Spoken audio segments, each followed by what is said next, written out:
वाली हमले में हूती प्रधानमंत्री की मौत हुई है।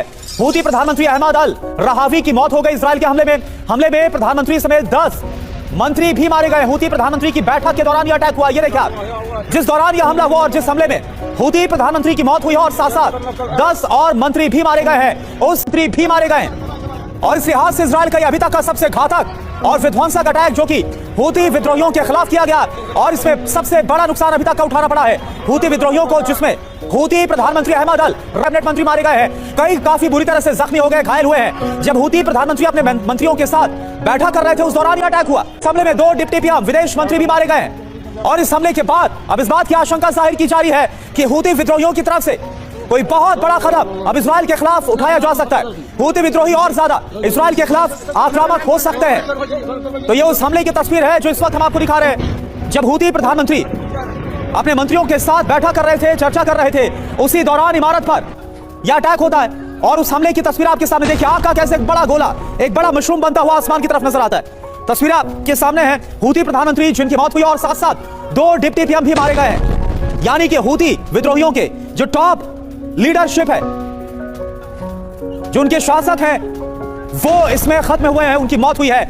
और यह तस्वीर आपके सामने, बैठक के दौरान यह अटैक हुआ, 2 डिप्टी पीएम विदेश मंत्री भी इसमें मारे गए।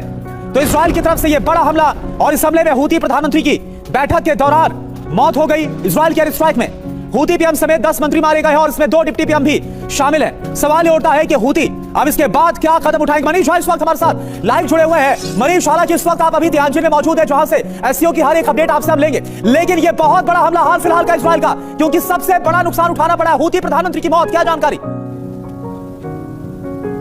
बिल्कुल, देखिए, इजराइल की तरफ से जो यमन पर हमला किया गया था शुक्रवार को, बृहस्पतिवार और शुक्रवार को, उस हमले में अब कंफर्म हो गया है कि हूती की जो टॉप लीडरशिप है वो पूरी तरह से सफाया हो गई है। यानी हूती के प्रधानमंत्री, हूती के विदेश मंत्री, हूती के गृह मंत्री, हूती की तरफ से जो डिप्टी गृह मंत्री और इसके अलावा कई और सीनियर मंत्री, वो सब मारे जा चुके हैं। वहीं दूसरी तरफ हूती की तरफ से जो रक्षा मंत्री है वो अभी गंभीर रूप से घायल हैं। तो एक हफ्ते के भीतर इजराइल ने अपना बड़ा बदला लिया। इजराइल के ऊपर हूती ने पिछले हफ्ते क्लस्टर बम से लगे हुए बैलिस्टिक मिसाइल से हमला किया था, जिसके जवाब में इजराइल की तरफ से इस हफ्ते में 2 बार बड़ी बमबारी की गई है। और जो पिछली बमबारी 48 घंटे पहले की गई थी, उसमें अब जाकर बात कंफर्म हो रही है कि हूती की जो टॉप लीडरशिप है वो मारी गई है। यानी कि जो लीडरशिप के कहने पर इजराइल पर हमले हो रहे थे उसका पूरी तरह से सफाया कर दिया। तो आप देखिए कि जब ईरान से जंग शुरू हुई थी उस वक्त किस तरीके से ईरान की जो टॉप मिलिट्री लीडरशिप है उसको इजराइल ने सफाया कर दिया था। हिजबुल्लाह की तमाम जो टॉप लीडरशिप है उसको मार दिया गया था। उसी तरह से हमास की टॉप लीडरशिप को मार दिया गया। और फिर यमन के हूती विद्रोही जो लगातार बैलिस्टिक मिसाइल से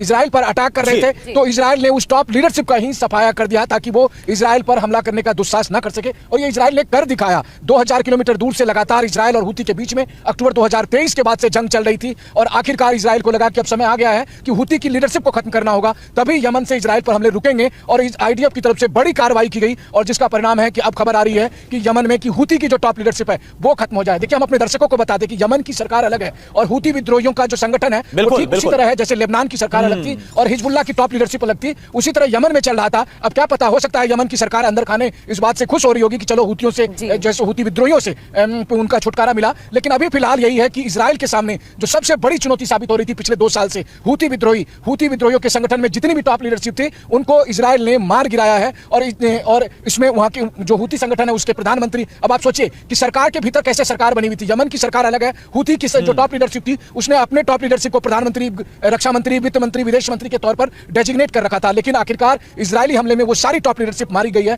अब इसका हूतियों ने कहा है कि हूती विद्रोहियों ने कहा है कि हम बदला लेंगे। जाहिर है कि हूती विद्रोही की तरफ से भी फिर मिसाइल अटैक होंगे, लेकिन इजराइल ने अपने आखिरी दुश्मन जो उस रूप में है प्रॉक्सी के तौर पर, उनका भी सफाया कर दिया है। अब इजराइल के लिए एकमात्र टारगेट ईरान है और मुझे लगता है कि यमन में बिल्कुल मनीष, लेकिन क्या इसके बाद जो हूती विद्रोही वो पूरी तरह से शांत हो जाएंगे जैसा इजराइल की तरफ से कहा जा रहा था कि जो इसका पक्का इलाज है वो हमें करना हूती विद्रोहियों का, तो क्या यह हमला उसी तौर पर देखा जाए?